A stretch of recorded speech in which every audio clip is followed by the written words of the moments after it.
I am Optimus Prime. Autobots, transform and roll out! What did he say his name was? This is bad comedy. It's Morphin time! Mastodon! Pterodactyl! Triceratops! Saber-tooth tiger! Tyrannosaurus! Okay, Power Rangers, let's do it! That's it, man. Game over, man. It's game over. Well, yes, indeed. Here we are. Good evening, ladies and gentlemen. It's time once again.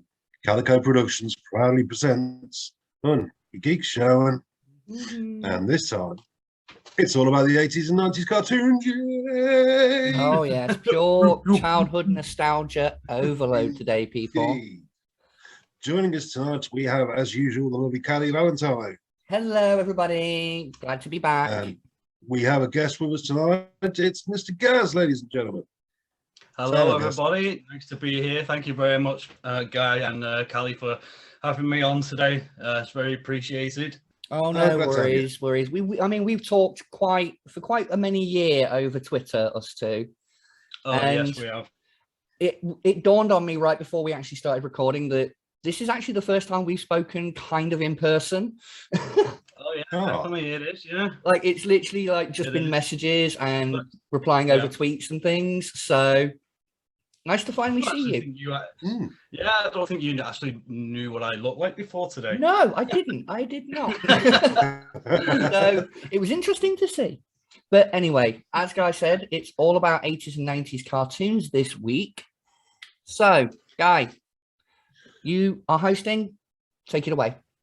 Right, well, you're going to have to start with one of the heavyweights, aren't we? And as some of you here will probably know, close to me in Kay's hearts is, of course, Transformers. Yes, indeed. What can we say about Transformers? I mean, blimey. Well, what can we say that has already been said? Best cartoon in the 80s? With the... Quite possibly, it is definitely up there. Definitely up there. The first, the G1, first 4 seasons was great. Yeah, great being a kid watching that on Saturday morning. We can't talk about 80s cartoons without talking about Saturday morning TV. Of course not. Obviously, Wackaday. Wackaday, Going Live, Live and all those Timmy Mallet. Timmy Mallet.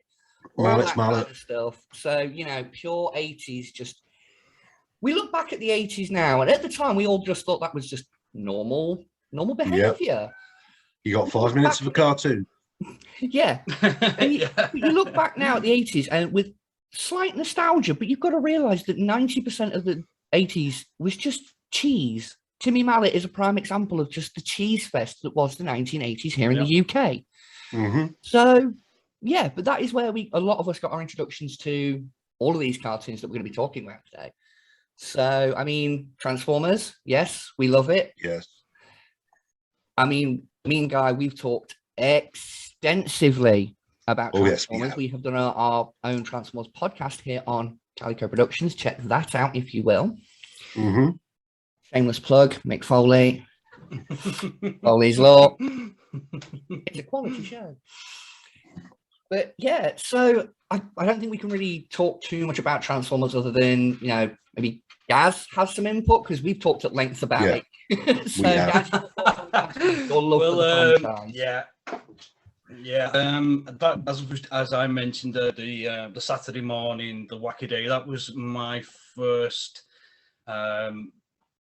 insight into Transformers. I remember watching it on that show, and I even remember the first episode I watched. Yeah. I couldn't tell you the name of it, but they were at some kind of it's like an oil rig or something, and they're trying to collect energon. Yeah. And there ends up being a fire. Is that the first one? That's the one that that's first episode. The first one that I saw. Yeah, that's the first episode. I just double checked on the back of the case. It's the first. It's the 2-parter. Season 1 was a 2-parter, and the oil rig part was the start of the second part. Right. Well, yeah. And this is why this show's called Honey Geek is showing, because look at that, what I just said there. vague description of a scene, and this bitch is just like, I know that one.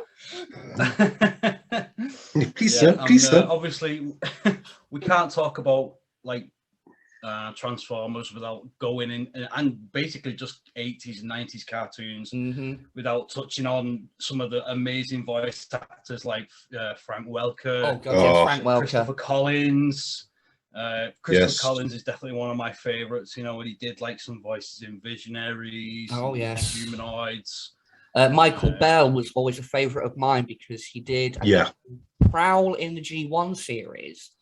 But what I actually more fondly remember him for is providing the voice for Raziel in the Legacy of Kain games, which I didn't realize until many, many years later. I mean, when you play a video game, you don't really watch the credits. Once you finish the game, that's it. You walk out the room, you're done.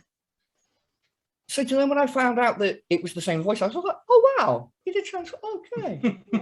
Oh, I like that. I was blown away to find out that Christopher Collins, the guy who did Starscream, also voiced Mr. Burns, the very first iteration of Mr. Burns. Oh, and I was like, what? And he also did, tying it across the Hasbro verse, he did the voice for Cobra Commander in the G.I. Joe series, which another staple of the 1980s cartoon franchise. Yeah. And I think we should now talk about the real heart of 80s cartoons. As much as we love them, you know, Masters of the Universe, Transformers, G.I. Joe, Visionaries, what's the other one? Is it Centurions, the ones with the clip-on armor? Yes, Centurions all those shows, as much as we love them and we look back on them with such nostalgia-tinted glasses, we're like, oh, wow, I love that. We do have to wake up to the realization that they were just really long toy commercials. Of course they were. But apart from Danger Mouse. Yes. Yeah, true. It's funny you should mention Danger Mouse. I had this substitute teacher at school, and I shit you not, was the human incarnation of Penfold. Yeah, there was one of them in my school. He had the little bit of hair around the back. He had the little round glasses, and his suit came just up to his knuckles. And I remember telling my sister about him because me and my sister went to the same school, but not at the same time. She was older than me. Is older than me, sorry. And she said, oh, that substitute teacher. Yeah, we called him Penfold. And it wasn't until she said it, I went, he does. He does. Oh. So, yeah, I interjected with a funny little story. You will find, guys, me and Guy, we have a tendency to go off on really random tangents and then bring it back around to what we were originally talking about. So, yeah, that's great. My maths teacher at school looked like Baron Greenback, and she was a woman. Oh dear. Well, yeah. But so 80s cartoons were just big commercials, but they had moral lessons attached to them because there was all sort of standards and practices going on behind the scenes. Like they had to include certain things. PSA, and I think in a weird, in a very strange roundabout way, that those moral lessons that were kind of put in there as like, oh, we can still make this cartoon, but we need these moral lessons, not just the PSAs, but like the actual like storylines and thread lines and things like that. I think is now, in a weird, twisted way, the reason why they're remembered as fondly as they are. Yeah.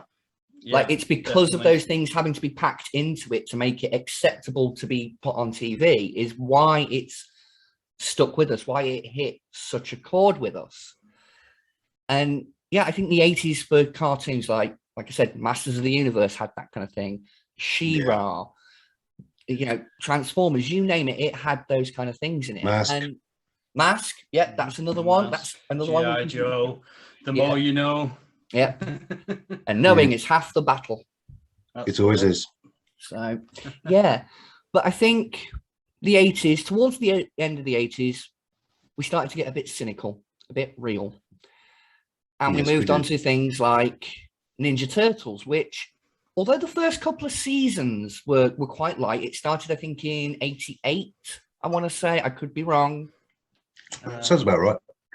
87. 87. See, I was out by a year. See, I'm always close with my dates. I'm never exact. I'm just close.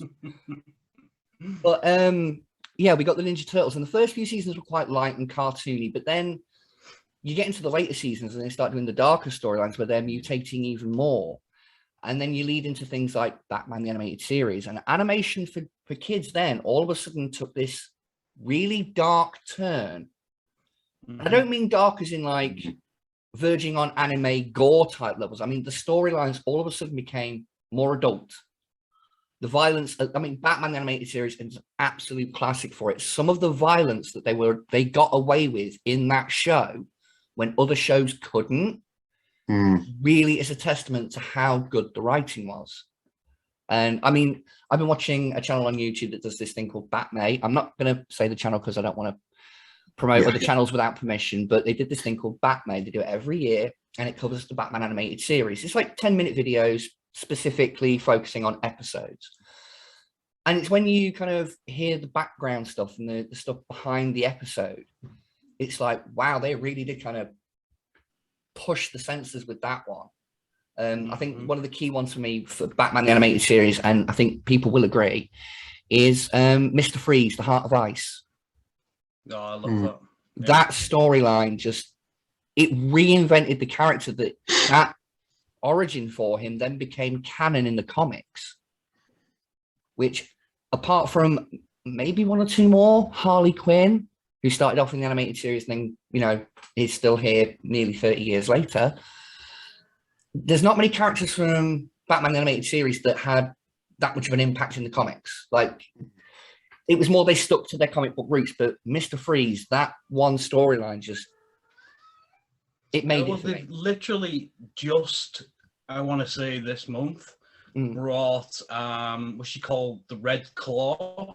She was like a Russian, she wore like a red leotard. Oh, like red, yes. Yeah. I know the one you're on about. She's got like a... She's got like a scar some kind there. of tiger. She's got like a tiger tattoo or something. Yes, like I know the one you're on about, yeah.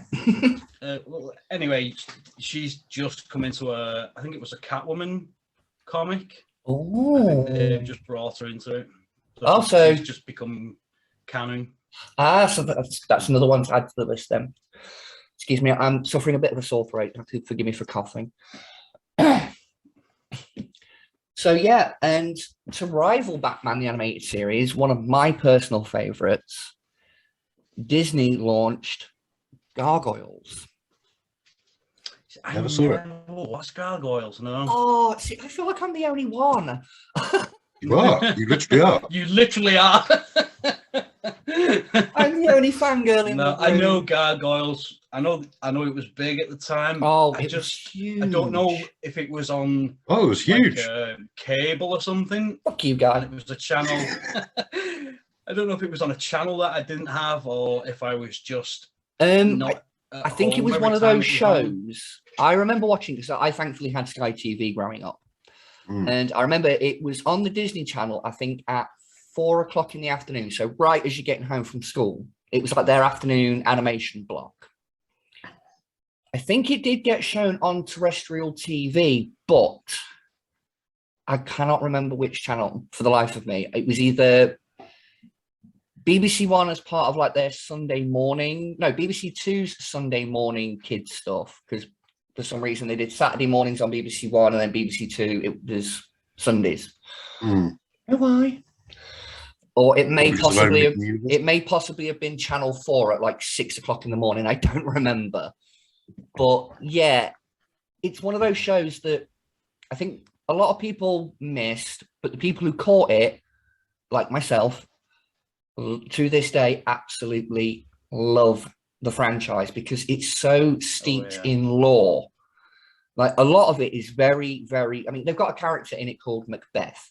So the Shakespeare connotations to the whole show are there from the get-go. And it did 3 seasons, although most people only consider the first 2 seasons canon, because when a comic book came out in the early 2000s, it was season 3, and it picked up the storyline from the end of season 2 without the events of season 3 affecting it. So it's one of those ones where, because it got cancelled so early, it didn't really hit its stride like it should have, because Disney butchered the shit out of it in season 3.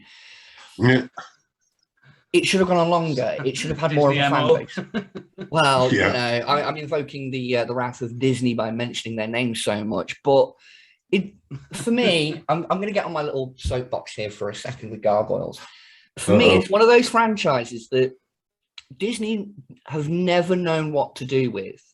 Back in its earliest conceptions, it was supposed to be a comedy show in the vein of Gummy Bears, another 80s cartoon staple. Oh, my wife's just put her fist in the air. I take it she liked that one. But when obviously Batman animated series came out, Disney were like, we need something to rival this. So make Gargoyles more serious. And then when it was serious, they didn't like it. So they tried to tone it down. And then the fans didn't like it. So they cancelled it. And then for nigh on 30 years, every time somebody approached them to do something with the franchise, they would like, no, we don't want to do that. Like the most recent one, I think it was back in 2019, Jordan Peele actually approached Disney to do a live action Gargoyles movie and they turned him down. That would have been pretty good. Yeah. And I'm like, if you're not doing anything with the property, why are you so defensive of it? Like, have you got plans? Didn't someone did a movie? What was it called? It had the guy who played Two-Face from The Dark Knight in it. Was he Frankenstein? I Frankenstein. Yeah, that's it. Yes. And I remember a lot of people talking about a Gargoyles movie when that came out because I think he fights gargoyles in it or something. And everyone was like, we should just make a Gargoyles movie. Quick little segue, because I have seen that film a couple of times. The basic premise of the film is he is Frankenstein's monster. There's a race of angels and a race of demons living on the earth, and the angels, when they transform to fight, look like the gargoyles did. And even I, like, when watching that film, saw that scene and went, this could be a Gargoyles movie. Yeah. Like, with a slight tweaking to it, that kind of, because the CGI for its time when it came out was like pretty damn impressive. It wasn't perfect. No CGI is ever perfect, but this was as close as it could get for what I think it was like 2008, 2007, something like that. But you know, it is a damn good film. But anyway, back into 90s cartoons. What are your guys' favorites from those kind of time periods? We'll start with Gaz, seeing as he's our lovely guest. Yes. From the 90s, I loved the Batman Beyond cartoon. I thought that was really good. It's not the 90s. It was like right at the end of the 90s. Yeah, like yeah. Justice League stuff. All the DC AU it stuff just from that time period was brilliant. Yeah, but it was like 2002. You know, it just missed the end of the 90s. You know what I mean? But it's if you still grew all up in the characters 90s, it can and count. the way they drew them and everything. You know, even like Yeah. the end of Batman Beyond, the last two episodes of Justice League Unlimited was the end of Batman Beyond. Yeah. You know what I mean? It was, it tied it up, and you found out that I think he was a clone of Bruce. Yes. Yes. You know, all along. Yes, I remember hearing about all that. I never saw the end of Batman Beyond because as it was airing on TV, I was kind of up and down life situational wise. And when I moved out of where I was living, I had a TV, but I had no aerial. So I couldn't watch TV for like 6 months. And by the time I finally got an aerial and got a TV license and started to watch it again, I'd missed like half a season. Everything. And I was just like, I have no idea what's going on. So I stopped watching it as, you know, you miss some and you just wait for it to finish and then you'll catch up with it on your own time, your own leisure. But yeah, Batman Beyond was... Go back and watch that. It's brilliant. Especially, it's one of the best animated movies. Was the DC movie where the Joker comes back.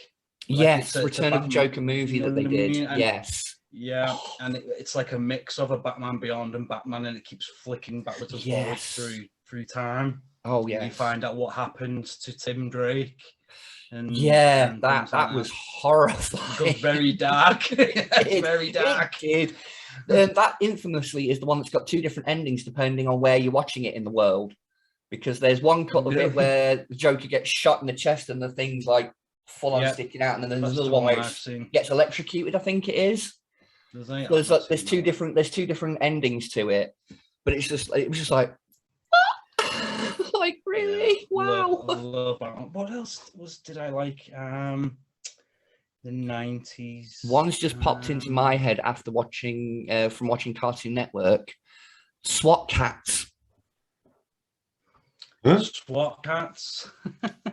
No, nobody remembers that one. It must just be me. I remember SWAT Cats. I have another. I see your SWAT Cats, and I made you a Samurai Pizza Cats. That was the next one I was going to say. I showed it to my daughter. My daughter's really into her anime. Oh, right. We're gonna have to wrap up in just a second, guys. But to quickly finish off, Samurai Pizza Cats. Yes, my daughter is really into anime. I thought, oh, I'll show her that because it's an anime that I watched as at her age. She just kept looking at the screen, looking at me, looking at the screen, as much to say, "What is this shit?" And I'm like, "It's Samurai Pizza Cats. How can you not love it? You've got a main character called Polly Esther. For fuck's sake, how can you go wrong?" But yes. So, Guy, quickly with your favourites of the 90s. Well, if we're going to go 90s, we've got to go X-Men. Of course, X-Men and the pretty much. Well, you say X-Men, I think we can just turn the dial up on that one to anything Marvel animated in the 90s. Yeah, well, we talked about Webhead the other week. Yes, on our last episode, we talked about Spidey. I was watching that, and there was one that you missed. You said Spider-Man Unlimited, Spider-Man Ultimate. But there was one called Spider-Man. There was one called Spider-Man Unlimited. Yes, I forgot about that one. Yeah, when watching it back, I went. Where he travels to like a parallel Earth, and he's wearing like this awesome suit. But it got cancelled after one season. It didn't. Yeah, and it ended on a cliffhanger. Gravitate to it. It ended on a cliffhanger as well, like a lot of shows did back then, unfortunately. But we all know Marvel wasn't in the greatest shape going out of the 90s and into the 2000s. They were a little bit rocky for a while. So, but anyway, I think that is pretty much our chat done. We've covered a host of cartoons. We'd love to chat longer, but you know, our technology's been a bit shite at the moment. But we are going to improve things, people. We're all about improvement here on Calico. So yeah. Guy, quick honourable mention: Battle of the Planets. That was crap. That show has like 3 or 4 different names. G-Force, Gatchaman from Japan. It's brilliant show. When the enemies wear flares, it's brilliant. You know it's brilliant. When you look like you're going to an ABBA tribute night when you're going into battle, you know you're on point. Yeah. That's it. There was like a wave, wasn't there, of America taking Japanese shows and Jason the Wheel Warriors. Jason the Wheel Warriors. That was one of my favorites. I watched that every morning before school for about 3 years because they kept showing the same damn episodes every day. Yeah, that had just like the most kick-ass intro song, Jason the Wheel Warriors, and Ulysses 13. Ulysses 31, brilliant. Well, actually, I think now you've mentioned that, I think that is going to set up another episode for us, which is going to be 80s and 90s anime. Join us for episode 6. But right, Guy. The actual 80s and 90s cartoon, you could probably make a series out of just we could. Well, I think in the future, as a show, we will do more show-specific focused episodes. Like we will do one specifically on Batman. We will do one specifically on X, Y, and Z. We'll get there, people. We're not going anywhere. We've got plenty of time to do this. But anyway, Guy, would you like to lead us out? Yes, I will lead us out. You have been watching Hun, Your Geeky Show, courtesy of Calico Productions. With me has been Mr. Gaz. Thank you very much for joining us, sir. Thank you very much for having me on for review. It's been very, very fun. It's been nice to have you, Hun. And the lovely Kelly Valentine. Mwah. See you all in the next episode, everyone. Yep. And from your favourite drunken geek, I'll see you later. Bye. Bye. Bye. I am Optimus Prime. Autobots, transform and roll out!